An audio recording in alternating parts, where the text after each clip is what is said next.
Rab Moshe Benoish Rabbeinu Zaken, and Moshe was the Alter Rebbe's son. Belomde, when he was learning Masechta Gittin, before the mitzvah, and he was learning Hasugya B'Shvachan Shachachamim B'Gittin Samach Zayin Amav. He was learning the Gemara in Gittin about the praise of the Talmidim, and I just showed you the list. I read you all of them, the various Talmidim. So when he was learning Nistapik, he had a question. That when the Gemara says, that Rabbi Shimon Bar Yochai says, Shanu Midoisai, learn my midas. And Rashi says, learn my techniques, because I have the best techniques of limud from my Rebbe Rabbi Akiva. So Rabbi Moshe, who was the Alter Rebbe's son, was questioning whether you should follow Rashi's interpretation or not. Because there's two ways to read those words, Shanu Midas. Number one, Limdu Teirasi, learn my Torah, which is what Rashi says. And number two, Midas Ekapshute, learn from me character, Midas Tevis, character.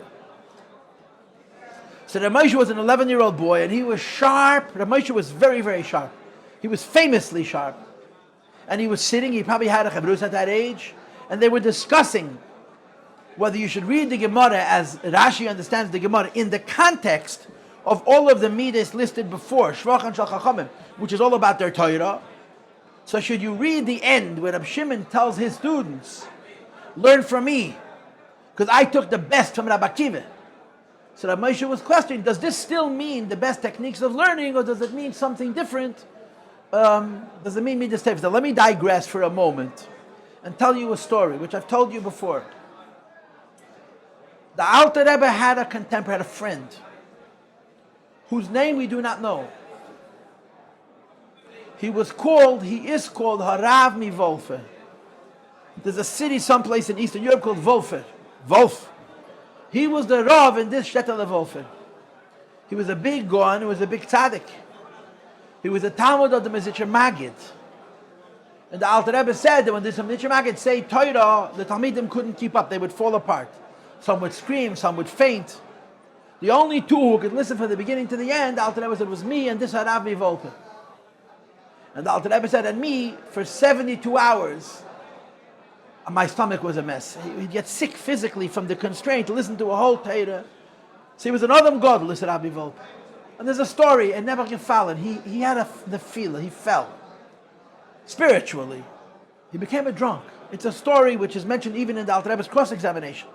Alter Rebbe was arrested, they asked him about Rav Mivolpe, because Rav Mivolpe said things about Chassidim to the Misnagdim. He wanted a kickback.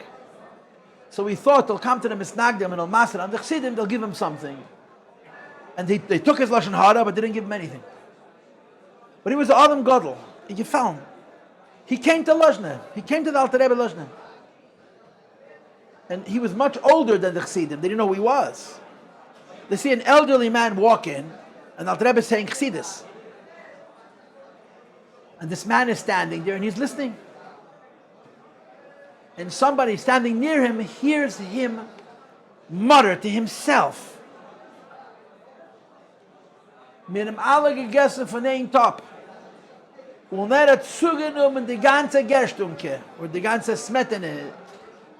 If Mrs. Katzman Shlita was here, she would tell us what Gershkina is, but she's not here today, unfortunately. We all ate out of one dish. And he took all the best pieces. And he walked out. He took all the best, the choicest morsels he took. When I'm gegessen von ein Schissel, von ein Tep, von ein Kessel. We all ate out of one dish. And he, who was the Alter Rebbe, was the youngest, took all the best, all the delicious pieces he took for himself. And he walked out. The Chassidim were standing near him, and they heard him mutter this, and they became very disturbed. They knew who he had to be. And they also knew that this man needed help. And they also knew that he was a friend of the Alter Rebbe's. But the Alter Rebbe was in the middle of talking. He walked out in the middle of the Torah. So they were questioning, should they leave and chase him, or they should stay till the end and follow him. They'd made the decision to stay till the Alter Rebbe finished, and they never found him. They told the Alter Rebbe what happened. The Alter Rebbe knew who it was, and he was disappointed. He said, if you had brought him to me, I would have raised him back up. So here's a Gemara, 2,000 years ago, where Rabbi Shimon says we all out of ein dish, and I took the best from Rebbe, from Rabbi Akiva. So B'meila learned from me. So that Moshe was a boy before Bar Mitzvah and says, what does that mean? Rabbi Shimon took from Rabbi Akiva the best of his Torah, or he took from Rabbi Akiva the best of his Midas Tavis. This is what Rabbi Moshe, as an 11-year-old or a 9-year-old or a 10-year-old, was musing. And the Alter Rebbe walked in. And he heard the conversation. Let's continue to read. Miteich kach nichnas Rabbeinu Azach. And Alter Rebbe walked in. V'amar benigin kedake b'kodesh. The Alter Rebbe always spoke with a niggin. He spoke with the same sing-song that our Rabbeim said when they said a maimed. The Alter Rebbe always spoke with this tune. B'chlal, by the Alter Rebbe, words were like diamonds. Even in Sichas Chulin, the Alter Rebbe was very, very precise, b'chlal, and words. He never said a word without an intonation, without a distinct purpose. His good morning had a melody. And there was an exact, the Rebbe said, the shoynei hazahav shel Rabbeinu Hazaken, the golden language of the Alter Rebbe. And zahav means gevura. Alter Rebbe's words, even in his regular parochial speech, was very, very precise. And he said, it's a great question. Reb Shimon is saying, learn from me. Rabbi Akiva was the source of the entire Teresh Balpeh, Nigla and Niste. I took from my Rebbe the best. I had 4 friends, and maybe the lochas like Rabbi Yossi, maybe the lochas like Rabbi Yehuda, but Miram Tzuganim and the best. No, I made a mistake. Not Rabbi Yehuda ben Bava, Rabbi Yehuda ben Rabbi Eloi. I said to you before Rabbi Yehuda ben Bava.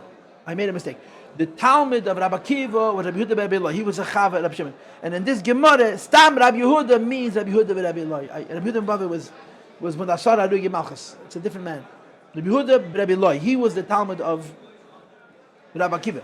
So Rabbi Shimon says, I took the best from my Rebbe. Says Rabbi Moshe, he took which best?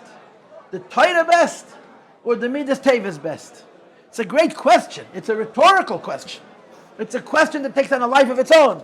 And Alter Rebbe walks in and he says they're the same thing. Torah shenitna lanu kula midas tavis. The Torah which Hashem gave us, every word of it is midas tavis. Afilu ha'inchim shaba. Even when you have in the Torah chas v'sham that you have to punish a person, heim be'emes chesed v'tev, there are also kindness and moreover goodness. Because there is nothing in the Torah which is not righteousness and goodness that's being taught by God to man. Or to say it more comprehensively, God himself practices kindness and practices goodness, and he gave his practices to us in the form of the Torah, and every word of the Torah is ultimately midas tavis. Ushnei apirushim echad hein. These 2 interpretations that Reb Shimon says, Shonu midaisai, shemidaisai trumis, midas, trumis mitrumis, midaisav shel Rabbi Akiva, the choices of Rabbi Akiva's midas. He meant I understood his Torah the best, and I took from midas tavis because it's the same thing. Talia, the 2 are interconnected. Midas tavis b'li Torah. One cannot truly have good character without Torah. There cannot be Torah without good character.